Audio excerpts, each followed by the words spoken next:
3분. 단 3분 전화를 받았을 뿐인데 내 아들이 사라졌습니다.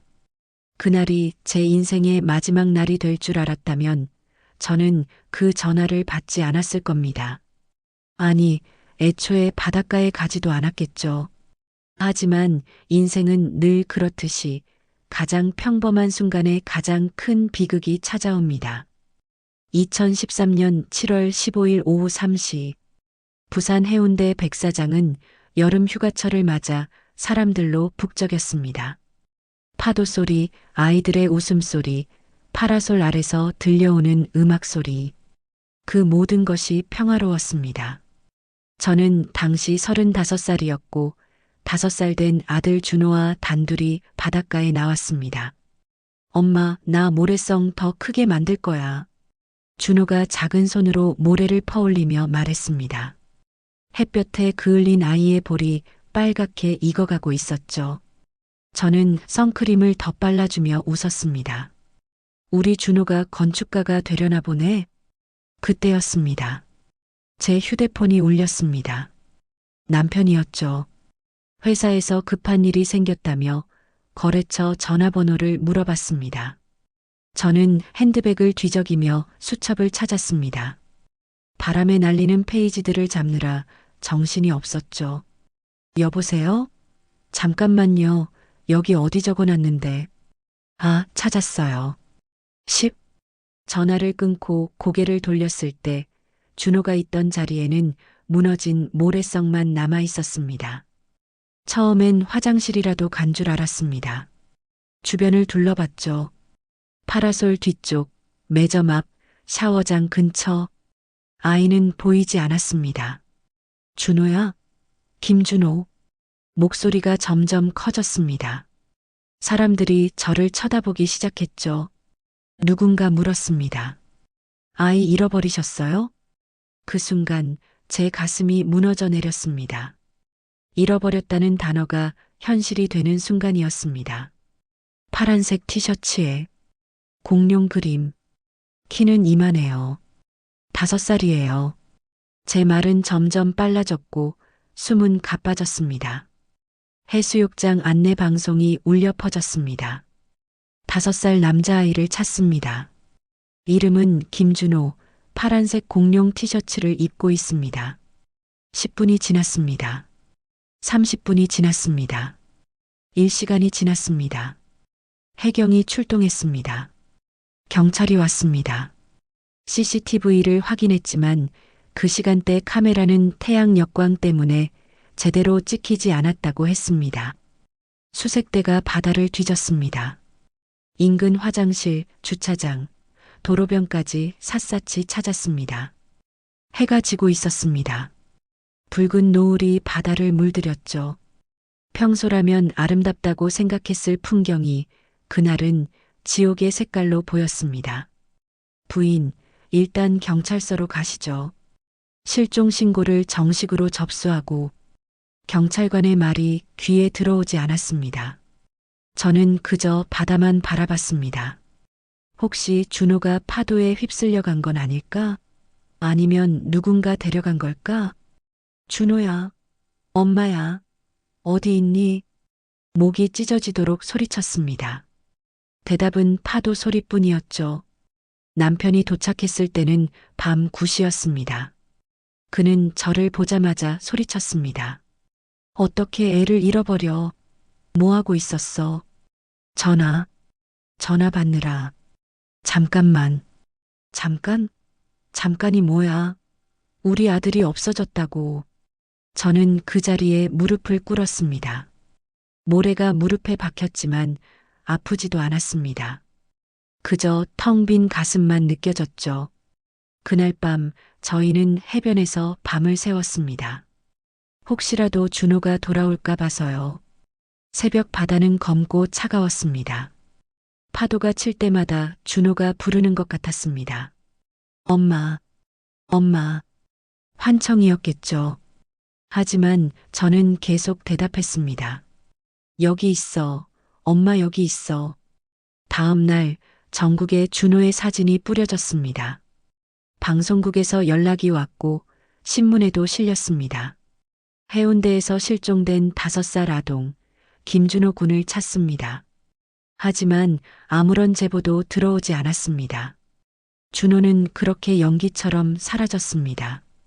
일주일 후 경찰이 조심스럽게 말했습니다. 혹시 익사 가능성도? 아니에요. 준호는 살아있어요. 어딘가에 있을 거예요. 저는 그 가능성을 받아들일 수 없었습니다. 아니, 받아들이면 안 됐습니다. 그게 제가 버틸 수 있는 유일한 희망이었으니까요. 한 달이 지났습니다. 수색은 중단됐습니다. 사람들은 위로했지만 그들의 눈빛은 이미 포기를 말하고 있었죠. 이제 그만 놓아주세요. 하지만 저는 놓을 수 없었습니다. 어떻게 놓아요? 제 아이를, 제 준호를. 그날의 3분. 단 3분의 전화. 그것이 제 인생을 지옥으로 만들었습니다. 그리고 10년이 흘렀습니다. 2023년 6월. 준호를 잃은 지 10년이 되던 해였습니다. 저는 이제 50살이 되었고 부산의 작은 동네에서 미정 헤어살롱이라는 조그만 미용실을 운영하고 있습니다. 사람들은 제가 잘 살고 있다고 생각하겠지만 진실은 달랐습니다. 저는 그저 죽지 못해 살고 있을 뿐이었습니다. 오늘도 새벽 5시에 눈이 떠졌습니다. 10년째 똑같은 시간이었죠. 준호가 일어나서 엄마 나 오줌 하고 부르던 그 시간. 이제는 아무도 부르지 않지만 제 몸은 여전히 그 시간을 기억하고 있었습니다. 침대에서 일어나 복도를 걸어갑니다. 준호 방 앞에서 멈춰섭니다. 문고리를 잡는 손이 떨립니다. 매일 아침 같은 의식이지만 여전히 가슴이 두근거립니다. 혹시 오늘은 준호가 돌아와 있을까 봐서요. 문을 엽니다. 역시나 텅 빈 방입니다. 하지만 10년 전 그대로입니다. 공룡 인형들, 그림책들, 작은 책상, 벽에 붙은 뽀로로 스티커, 모든 것이 그날 아침 그대로 멈춰 있습니다. 저는 조심스럽게 들어가 이불을 털고 창문을 열어 환기를 시킵니다. 먼지 한 점 없이 깨끗하게 청소합니다. 준호야, 오늘도 엄마가 방 청소했어. 언제든 돌아와도 돼. 빈 방에 대고 중얼거립니다. 미친 여자 같다는 걸 압니다. 하지만 이것마저 하지 않으면 정말로 준호가 이 세상에 없었던 아이가 될 것 같아서 무서웠습니다. 옷장을 열면 준호 옷들이 그대로 걸려 있습니다. 이제는 맞지도 않을 작은 옷들. 15살 준호가 입었을 교복도 사두었습니다. 20살이 되면 입었을 정장도 준비했죠. 매년 준호 나이에 맞는 옷을 사서 걸어둡니다. 사람들이 알면 미쳤다고 하겠지만 이게 제가 준호를 기억하는 방법이었습니다. 남편과는 3년 전에 이혼했습니다. 당신 때문이야. 당신이 전화만 받지 않았어도. 그만해. 이제 그만 좀 해. 준호는 돌아오지 않아. 어떻게 그런 말을, 어떻게 아빠가 그런 말을 할 수 있어. 나도 힘들어. 나도 준호가 그립다고. 하지만 이렇게 사는 건, 이건 사는 게 아니야. 그는 새 삶을 택했습니다. 재혼했다는 소식을 들었죠. 새 아내와의 사이에서 아이도 낳았다고 합니다. 저는 그를 원망하지 않습니다. 다만 부러웠을 뿐입니다. 잊고 살 수 있는 그 능력이요. 미용실로 출근합니다. 문을 열면서 라디오를 켭니다. 손님들이 좋아하거든요. 오전 9시 첫 손님이 들어옵니다. 동네 아주머니입니다. 미정 씨, 오늘도 일찍 나왔네요? 네, 할 일이 많아서요. 거짓말입니다. 집에 있으면 준호 생각만 나서 일찍 나온 겁니다. 가위를 들고 머리를 자릅니다. 척척 머리카락이 떨어집니다.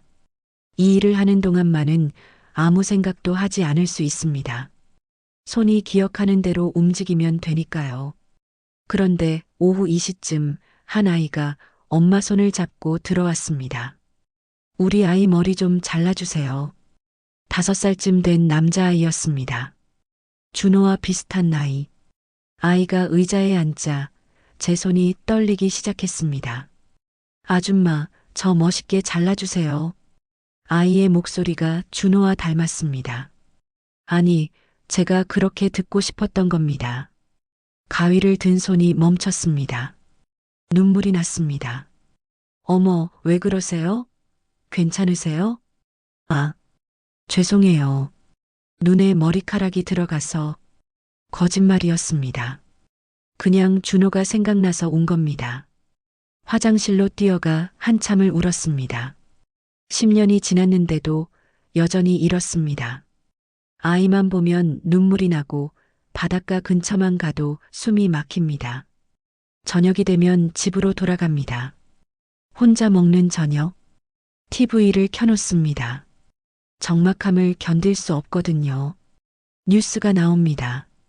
오늘 부산의 한 병원에서 신원불상의 청년이 발견됐습니다.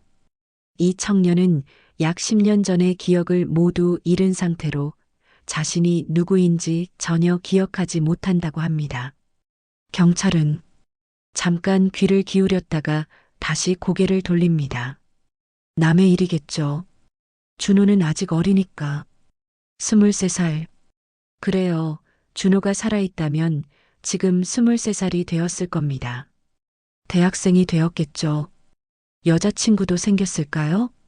준호가 좋아했던 짜장면을 주문합니다.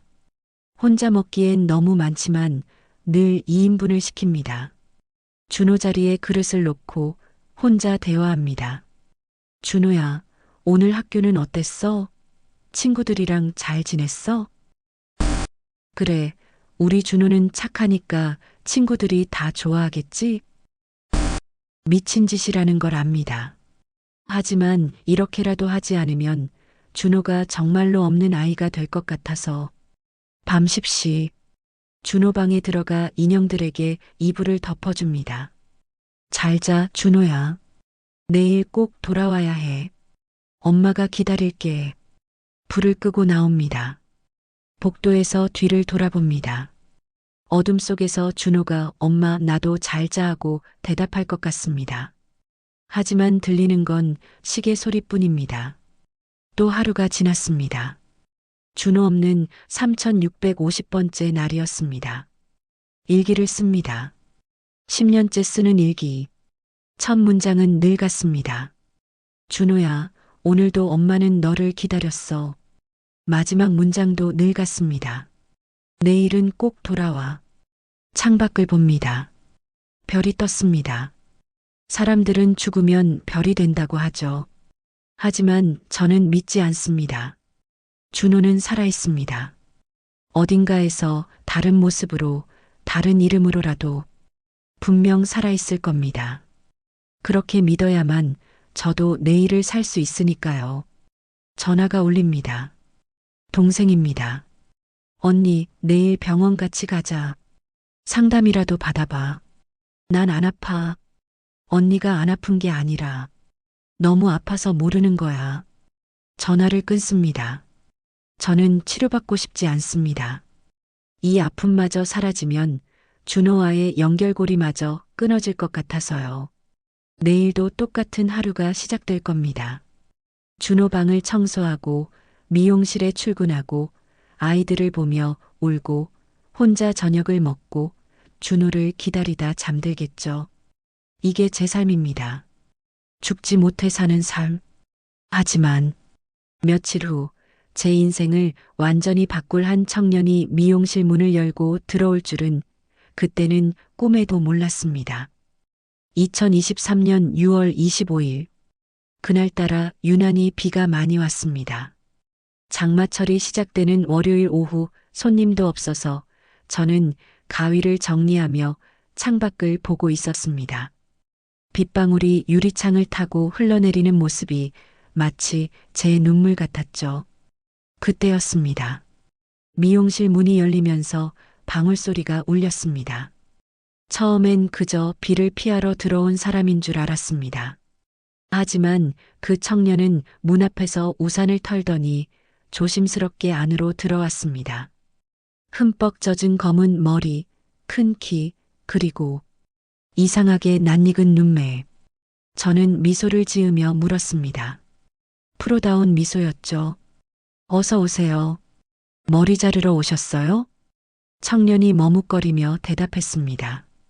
아, 아니요. 저 밖에 붙어 있는 구인공고 보고 왔는데요. 구인공고. 맞아요. 일주일 전에 붙여놓았죠. 혼자 일하기가 버거워서 보조로 일할 사람을 구하고 있었습니다. 하지만 이렇게 젊은 남자가 올 줄은 몰랐습니다. 아, 네. 미용 경험이 있으신가요? 아니요. 하지만 배우고 싶어서요. 저 손재주는 있는 편이에요. 청년이 수줍게 웃었습니다. 그 순간 제 심장이 이상하게 뛰었습니다. 그 미소가 어딘가에서 본 것 같았거든요. 하지만 그럴 리 없었죠. 처음 보는 사람인데. 그런데 실례지만 나이가 어떻게 되시죠? 23살이요. 23살. 준호가 살아있다면 정확히 그 나이. 제 손이 살짝 떨렸습니다. 우연이겠죠. 그저 우연. 이름은요? 그 다음 순간 제 세계가 멈췄습니다. 김준호입니다. 준호. 제가 10년 동안 매일 불러온 그 이름. 매일 밤 일기에 쓰던 그 이름. 가위가 손에서 떨어졌습니다. 철컥 하는 소리가 정적을 깼죠.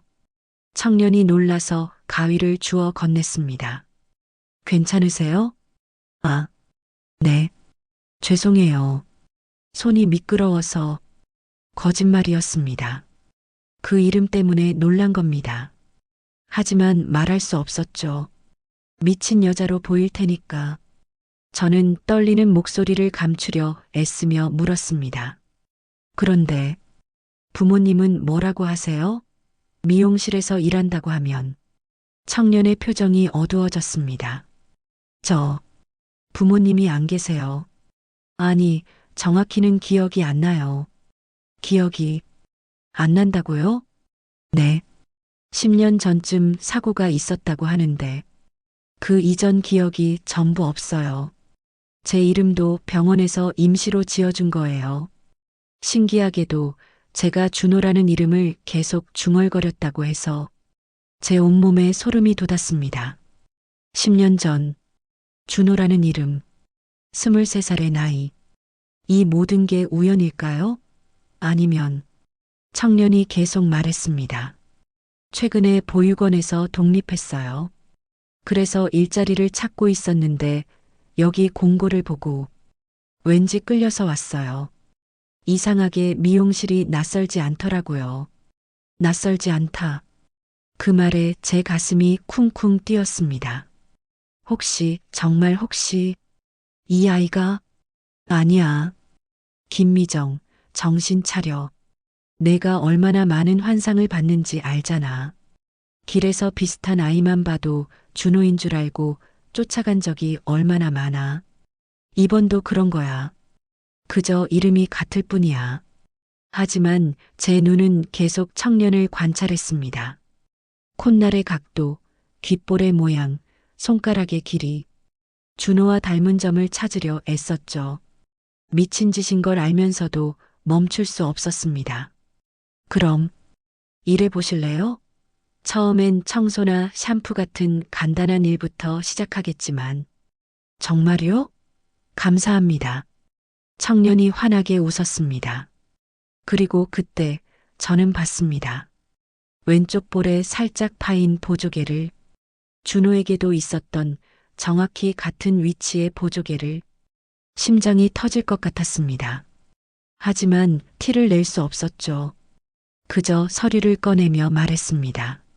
내일부터 출근하실 수 있나요? 네. 몇 시에 올까요? 아침 9시까지. 아, 그런데 혹시 가위 한번 잡아볼래요? 손재주가 있다고 했으니까 한번 보고 싶어서요.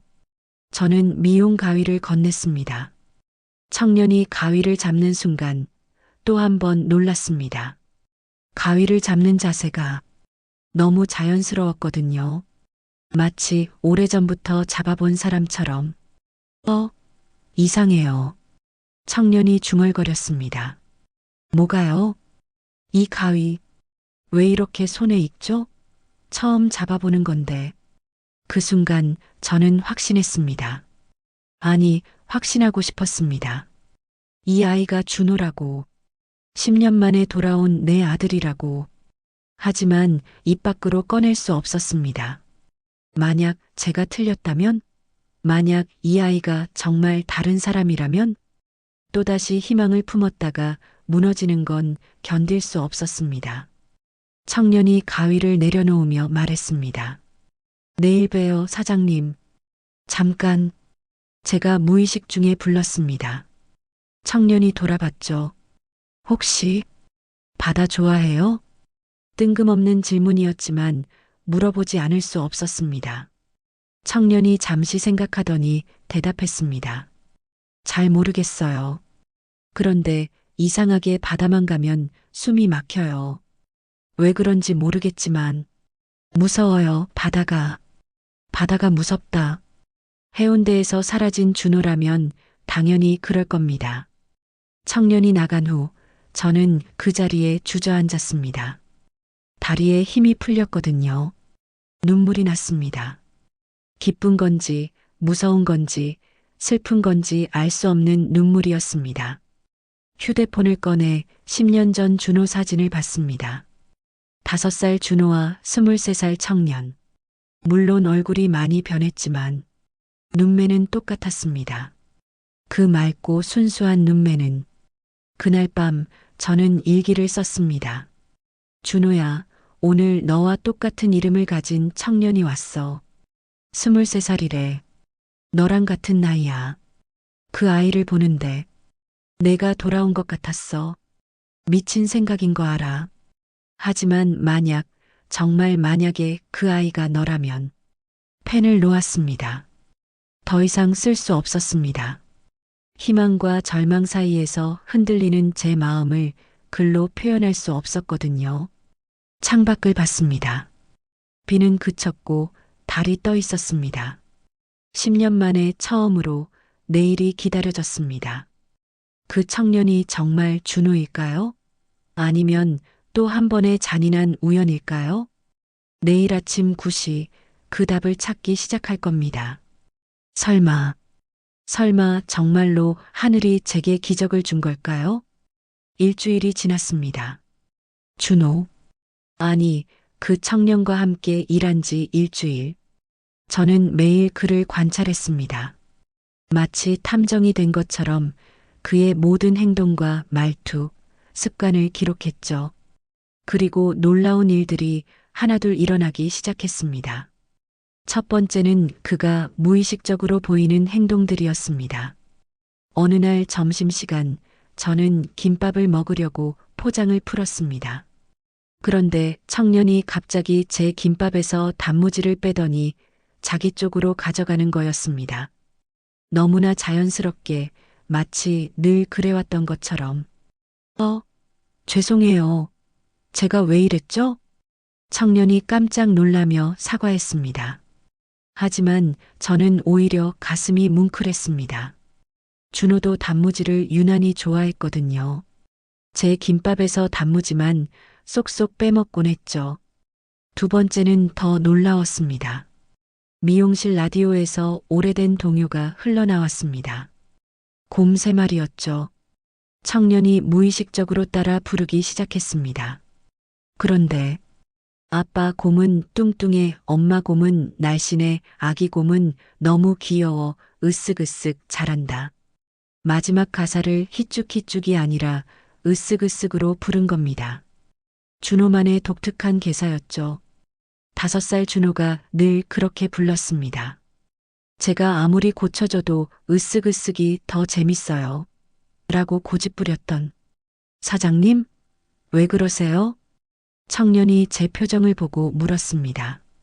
저는 울고 있었거든요. 아니에요. 그 노래가 추억이 있어서. 거짓말이었습니다. 당신이 내 아들인 것 같아서 운 거예요. 하지만 말할 수 없었죠. 세 번째 신호는 악몽에서 시작됐습니다. 어느 날 아침 청년이 평소보다 늦게 출근했습니다. 얼굴이 창백했죠. 죄송해요. 어젯밤에 악몽을 꿔서 잠을 제대로 못 잤어요. 무슨 꿈이었는데요? 제가 조심스럽게 물었습니다. 청년이 이마를 짚으며 말했습니다. 이상한 꿈이었어요. 바닷가에 있는데 파도 소리가 들리고 누군가가 저를 미친 듯이 부르는 소리가 들려요.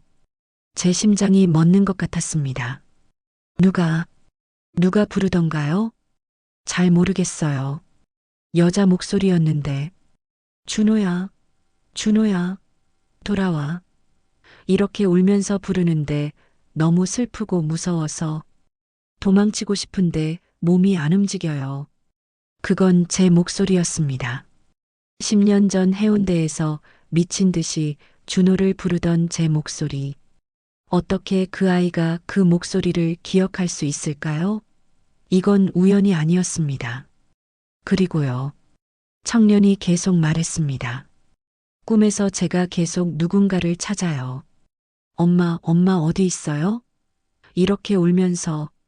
근데 이상한 게 제가 왜 엄마를 찾는지 모르겠어요. 전 엄마가 누군지도 모르는데 더 이상 참을 수 없었습니다. 하지만 아직도 확신이 서지 않았죠. 만약 DNA 검사라도 해볼 수 있다면. 하지만 어떻게 그런 걸 요구할 수 있겠어요? 혹시 당신이 제 잃어버린 아들인 것 같은데 검사 좀 해볼래요? 라고요? 며칠 후 결정적인 순간이 왔습니다. 청년이 미용실 창고를 정리하다가 갑자기 소리를 질렀습니다. 으악! 제가 놀라서 달려갔더니 청년이 바닥에 주저앉아 있었습니다. 손에는 오래된 가위 하나를 들고 있었죠. 제가 10년 전에 쓰던 준호가 늘 만지작거리던 그 가위였습니다. 왜 그래요? 다쳤어요? 아니요. 이 가위를 잡는 순간 갑자기 머릿속에 뭔가가 어떤 장면이 스쳐 지나갔어요. 무슨 장면이요? 어떤 여자가 이 가위로 제 머리를 자르고 있었어요. 그리고 제가 웃으면서 엄마 간지러워요. 이렇게 말하는데 청년이 저를 봤습니다. 그의 눈에 눈물이 고여 있었습니다. 사장님, 이상하게 그 여자가 사장님 같았어요. 젊은 시절에 사장님 같았다고 해야 하나. 미친 소리죠? 미친 소리가 아니었습니다. 그건 진짜 기억이었어요. 제가 준호 머리를 잘라주던 10년도 더 전의 기억. 5살 준호는 늘 간지럽다고 킥킥거렸죠. 그리고 더 이상한 건 청년이 말을 이었습니다. 제가 이 미용실에 처음 왔을 때부터 느꼈는데 여기가 낯설지 않아요. 특히 저 구석의 의자. 거기 앉으면 마음이 편해져요. 마치 오래전부터 제자리였던 것처럼. 그 의자는 준호가 늘 앉아서 그림을 그리던 자리였습니다. 10년이 지났지만 저는 그 의자를 그대로 뒀죠. 혹시 준호가 돌아오면 또 거기 앉을까 봐서. 그날 저녁 청년이 퇴근한 후 저는 결심했습니다. 더 이상 추측만 하고 있을 수 없었어요. 진실을 확인해야 했습니다. 청년이 마시던 종이컵을 조심스럽게 봉투에 넣었습니다. 그리고 제 머리카락 몇 가닥을 뽑았죠. DNA 검사. 이것만 하면 확실해질 겁니다. 그런데 그때 청년이 두고 간 수첩이 눈에 띄었습니다. 펼쳐보니 그림이 그려져 있었는데 숨이 막혔습니다. 공룡 그림이었습니다. 티라노사우루스, 준호가 가장 좋아하던 공룡. 그리고 그 옆에 작게 적힌 메모. 왜 자꾸 공룡을 그리게 될까? 어릴 때 좋아했나? 수첩을 덮었습니다. 손이 떨려서 더 이상 볼 수 없었습니다. 이건 운명이었습니다. 하늘이 10년 만에 제 아들을 돌려준 거예요. 하지만 한 가지 두려운 게 있었습니다. 만약 제가 넌 내 아들이야 라고 말한다면 그 아이는 어떻게 받아들일까요? 10년 동안 다른 삶을 살아온 그 아이에게 갑자기 내 진짜 엄마는 나야라고 한다면 도망갈지도 모릅니다. 충격을 받아 다시 사라질지도 모릅니다. 그게 가장 무서웠습니다. 10년 만에 찾은 아들을 또 잃는 것. 그건 정말 견딜 수 없을 것 같았습니다. 그래서 기다리기로 했습니다. 청년이 스스로 기억을 되찾을 때까지, 아니면 제가 충분한 증거를 모을 때까지 일기장에 썼습니다. 준호야, 내가 맞는 것 같아. 엄마는 알아봤어. 내 눈, 내 미소, 내 습관. 모든 게 너야. 하지만 넌 아직 모르지. 엄마가 누군지, 내가 누군지. 괜찮아. 기다릴게. 10년을 기다렸는데 조금 더 기다리는 건 어렵지 않아. 그런데 며칠 후 예상치 못한 일이 일어났습니다. 청년이 창고에서 뭔가를 발견한 것입니다. 우리 모자의 운명을 완전히 바꿔놓을 그것을. 병원으로 가는 발걸음이 무거웠습니다. 일주일 전 저는 사설 DNA 검사 기관에 샘플을 보냈습니다. 청년이 마신 종이컵에서 채취한 타액과 제 머리카락, 그리고 10년 전 준호가 쓰던 칫솔에서 추출한 DNA, 세 개의 샘플을 비교 분석해달라고 했죠. 결과는 일주일 후에 나옵니다. 직접 오셔서 받아가세요. 그리고 오늘이 그 일주일째 되는 날이었습니다. 2023년 7월 5일 오전 10시, 저는 떨리는 손으로 병원 문을 열었습니다. 대기실에 앉아 있는 동안 시간이 멈춘 것 같았죠. 다른 사람들은 평범하게 잡지를 읽거나 핸드폰을 보고 있었지만 저에게는 이 순간이 제 인생을 결정할 순간이었습니다. 김미정님? 간호사가 불렀습니다. 저는 다리가 떨려서 제대로 걷기도 힘들었습니다. 상담실로 들어가니 의사가 서류를 들고 기다리고 있었죠. 김미정님, DNA 검사 결과가 나왔습니다. 심장이 터질 것 같았습니다. 의사가 서류를 펼쳤습니다. 먼저 샘플 O와 샘플 C의 비교 결과입니다. 이 두 샘플은. 의사가 잠시 멈췄습니다. 제발 말해주세요. 99.98% 일치합니다.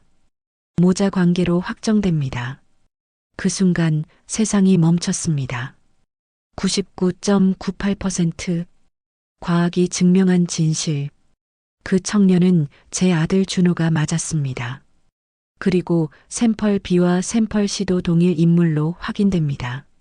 즉, 세 샘플 모두 가족 관계가 명확합니다.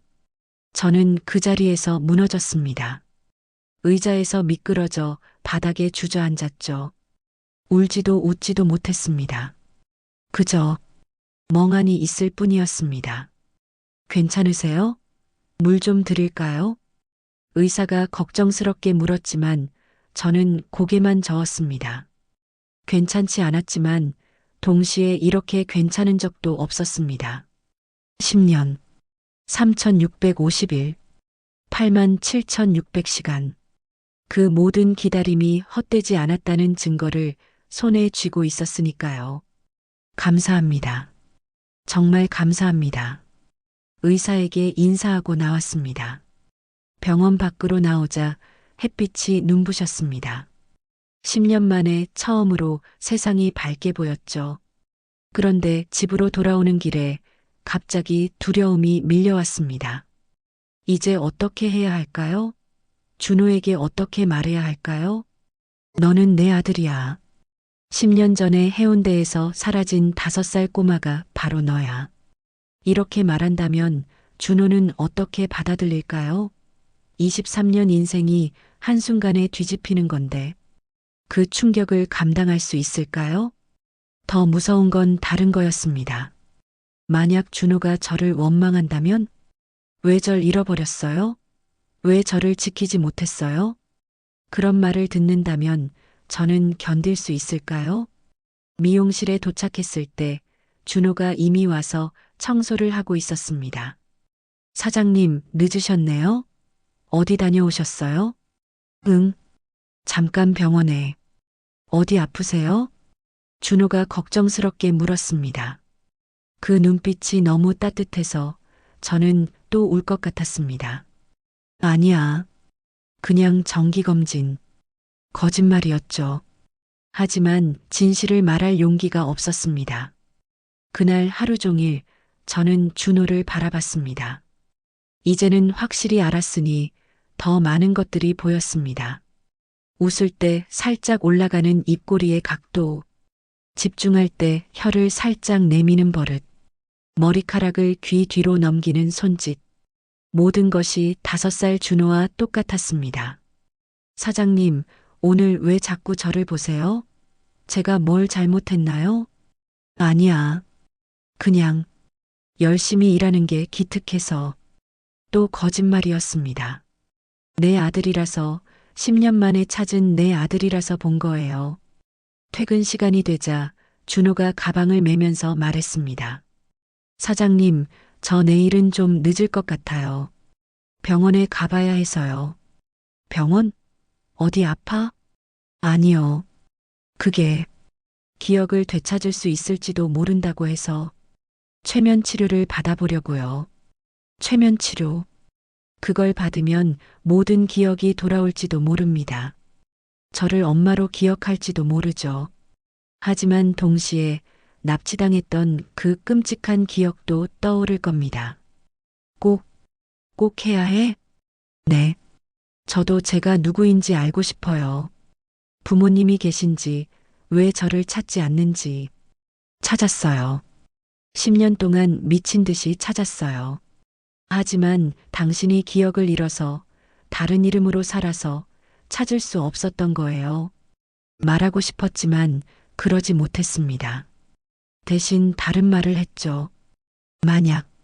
만약에 부모님을 찾게 되면 어떻게 할 거야? 준호가 잠시 생각하더니 대답했습니다. 모르겠어요. 원망할지도 모르죠. 왜 저를 잃어버렸는지, 왜 저를 찾지 못했는지. 하지만 또 한편으로는 고마울 것 같기도 해요. 그래도 저를 낳아준 사람들이니까. 원망과 고마움. 그 두 감정 사이에서 준호도 흔들리고 있었습니다. 준호가 나간 후 저는 DNA 검사 결과지를 금고에 넣었습니다. 아직은 때가 아니었습니다. 준호가 스스로 기억을 찾을 때까지, 아니면 최소한 마음의 준비가 될 때까지 기다려야 했습니다. 그날 밤 준호 방에 들어갔습니다. 여전히 깨끗하게 정돈된 방. 하지만 이제는 다릅니다. 주인이 돌아왔으니까요. 비록 아직 이 방의 주인인 줄 모르지만. 준호야, 엄마가 찾았어. 드디어 찾았어. 하지만 아직 말할 수 없어. 내가 도망갈까봐, 내가 충격받을까봐 무서워. 미안해. 조금만 더 기다려줘. 일기장을 펼쳤습니다. 10년 동안 매일 쓴 일기. 오늘의 일기는 특별했습니다. 2023년 7월 5일. 준호를 찾은 지 10일째. DNA 검사 결과 99.98% 일치. 내 아들이 맞다. 하지만 아직 말하지 못했다. 용기가 없어서가 아니다. 사랑하기 때문이다.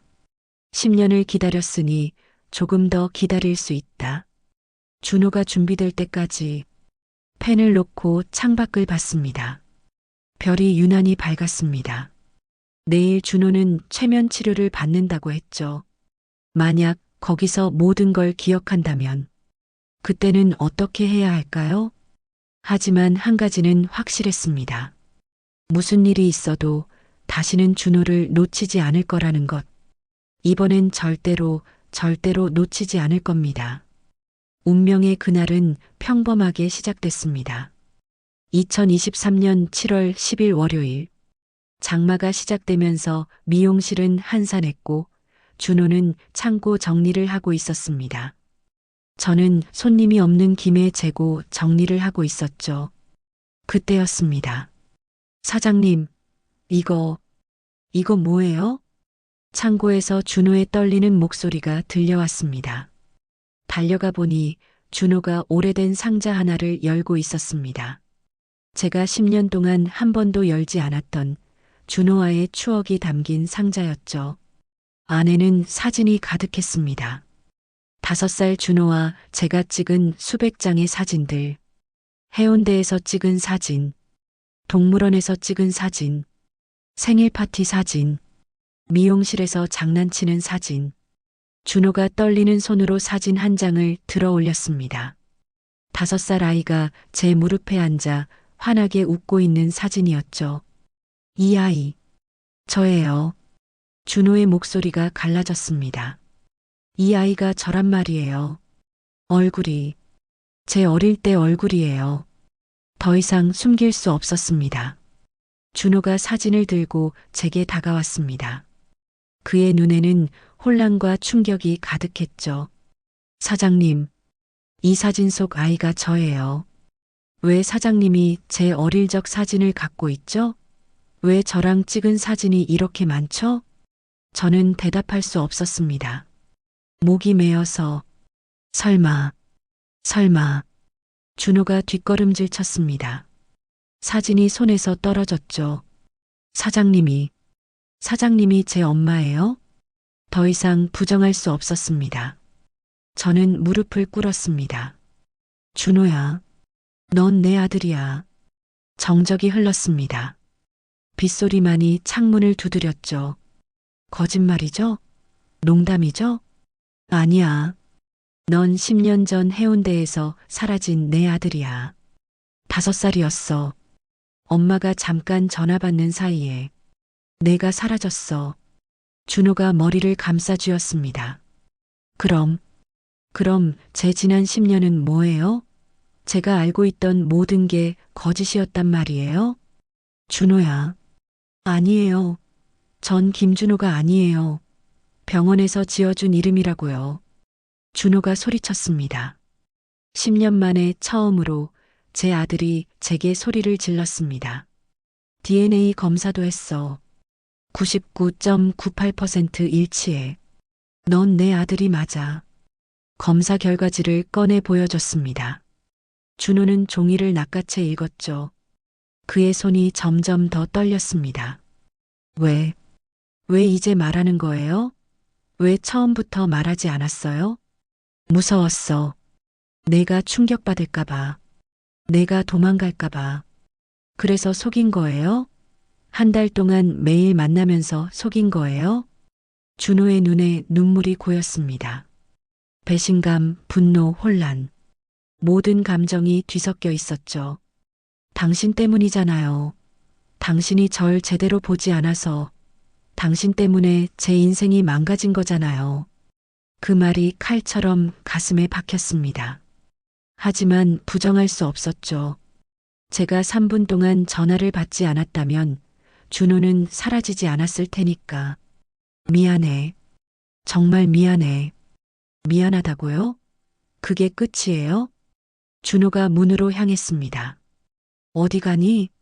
준호야. 저 좀 내버려둬요. 생각할 시간이 필요해요. 문을 박차고 나갔습니다. 빗속으로 뛰어나가는 준호를 보며 10년 전 그날이 떠올랐습니다. 그때도 이렇게 준호를 놓쳤죠. 이번에도 놓치는 걸까요? 하지만 쫓아가지 않았습니다. 준호 말대로 생각할 시간이 필요할 테니까요. 10년간의 거짓 인생을 받아들이는 데는 시간이 필요할 겁니다. 혼자 남은 미용실에서 저는 바닥에 떨어진 사진들을 주웠습니다. 5살 준호의 해맑은 미소. 그때는 이렇게 될 줄 몰랐죠. 준호가 돌아올까요? 저를 용서해 줄까요? 아니면 영영 떠나버릴까요? 모르겠습니다. 하지만 한 가지는 확실했습니다. 진실을 말했다는 것. 더 이상 거짓 속에 살지 않아도 된다는 것. 그것만으로도 조금은 마음이 가벼워졌습니다. 사흘이 지났습니다. 준호는 돌아오지 않았고 연락도 없었습니다. 저는 매일 미용실 문을 열었지만 손님을 받을 마음의 여유는 없었죠. 그저 준호가 돌아오기만을 기다렸습니다. 2023년 7월 13일 저녁 7시 빗소리와 함께 문이 열렸습니다. 준호였습니다. 흠뻑 젖은 채로 창백한 얼굴로 서 있었죠. 들어와도 되나요? 저는 말없이 수건을 건넸습니다. 준호가 의자에 앉았습니다. 한참 동안 침묵이 흘렀죠. 기억났어요. 준호가 입을 열었습니다. 그날 해운대에서 있었던 일이요. 제 심장이 멈춘 것 같았습니다. 최면 치료를 받았어요. 그리고 모든 게 돌아왔어요. 준호가 고개를 들었습니다. 눈에 눈물이 가득했죠. 엄마를 찾아 울고 있었어요. 5살의 저는 모래사장에서 혼자 울고 있었죠. 엄마, 엄마 어디 있어요? 계속 그렇게 외쳤어요. 제 눈에서도 눈물이 흘렀습니다. 그때 한 남자가 다가왔어요. 친절한 얼굴로 물었죠. 아빠 어디 있어? 준호가 계속했습니다. 몰라요. 엄마가 없어요. 제가 울면서 대답했더니 그 남자가 손을 내밀었어요. 아저씨가 엄마 찾아줄게. 같이 가자. 납치범. 그 순간을 노린 납치범이었습니다. 그렇게 차에 탔어요. 그리고 산골로 갔죠. 그 남자는 저를 자기 아들이라고 했어요. 신기하게도 저랑 이름이 같았대요. 자기가 잃어버린 아들도 준호였다고. 준호가 웃었습니다. 슬픈 웃음이었죠.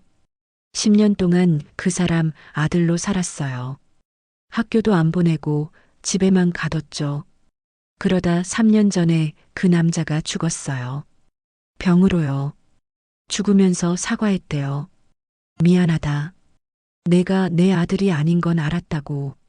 충격적인 진실이었습니다. 그 후로 보육원에 갔고 기억을 잃은 채로 살았어요. 아니, 잃은 게 아니라 잊고 싶었던 것 같아요. 너무 혼란스러워서. 준호가 저를 봤습니다. 당신 잘못이 아니었어요. 준호야. 3분. 단 3분의 실수였잖아요. 누구나 할 수 있는 실수예요. 그런데 그 3분 때문에 우리 모두의 인생이 망가졌네요. 준호가 일어섰습니다. 그리고 천천히 제게 다가왔죠.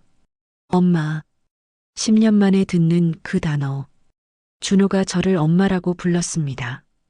미안해요. 엄마를 원망했어요. 하지만 기억이 돌아오니까 알겠어요. 엄마가 얼마나 절 찾았을지, 얼마나 고통스러웠을지. 준호야. 그 사람 집에서도 매일 밤 엄마를 불렀대요. 엄마, 보고 싶어요. 엄마, 어디 있어요? 그래서 그 사람이 더 꽉 가뒀다고. 준호가 제 손을 잡았습니다. 이제 찾았잖아요. 늦었지만 우리 다시 시작할 수 있을까요?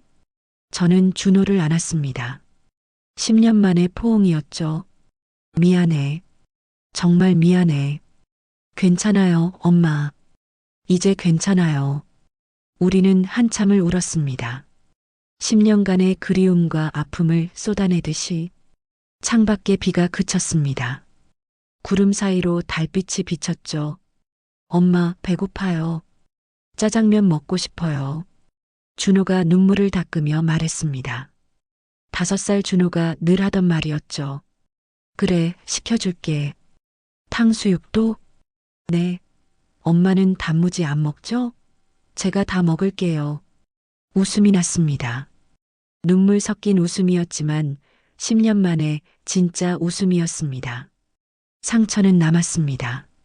10년의 공백은 쉽게 메워지지 않을 겁니다. 하지만 우리에겐 앞으로의 시간이 있었습니다. 함께 할 수 있는 시간이요. 그것만으로도 충분했습니다. 한 달이 지났습니다. 2023년 8월의 어느 맑은 날, 준호는 다시 미용실에서 일하고 있었습니다. 겉으로 보기엔 예전과 같았지만 모든 것이 달라졌죠. 이제 그는 제 아들이었고 저는 그의 엄마였습니다. 10년의 공백을 메우듯 우리는 조심스럽게 서로를 알아가고 있었습니다. 준호는 여전히 많은 것을 기억하지 못했습니다. 5살 이전의 기억은 파편적이었고 납치 이후의 10년도 흐릿했죠. 하지만 이상하게도 손은 기억하고 있었습니다. 가위를 잡는 방법, 머리를 만지는 손길, 빗질하는 각도. 어린 시절 제 옆에서 놀며 보고 배운 것들이 무의식 속에 남아 있었던 겁니다. 그날도 준호는 한 아이의 머리를 자르고 있었습니다. 5살쯤 된 남자아이였죠. 아이가 칭얼거리자 준호가 자연스럽게 노래를 불렀습니다. 곰 3마리가 한 집에 있어. 아빠 곰, 엄마 곰, 아기 곰. 그 모습을 보며 저는 깨달았습니다. 기억은 사라져도 사랑은 남는다는 것을. 준호가 제게 배운 따뜻함과 손길은 10년의 시간을 견디고 살아남았던 겁니다. 점심시간 우리는 늘 그렇듯 김밥을 먹었습니다. 준호는 여전히 제 김밥에서 단무지를 빼먹었고 저는 그것을 보며 미소 지었죠. 어떤 습관은 DNA처럼 몸에 새겨져 있는 것 같았습니다. 준호가 최근에 시작한 일이 있었습니다. 일기 쓰기였죠. 저처럼요.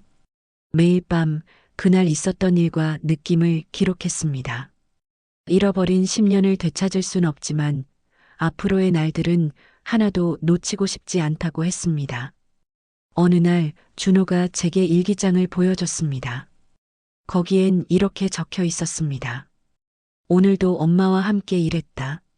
엄마는 여전히 나를 조심스럽게 대한다. 10년 동안 잃어버린 아들이니까 다시 잃을까봐 무서운 거겠지. 하지만 난 어디 가지 않는다.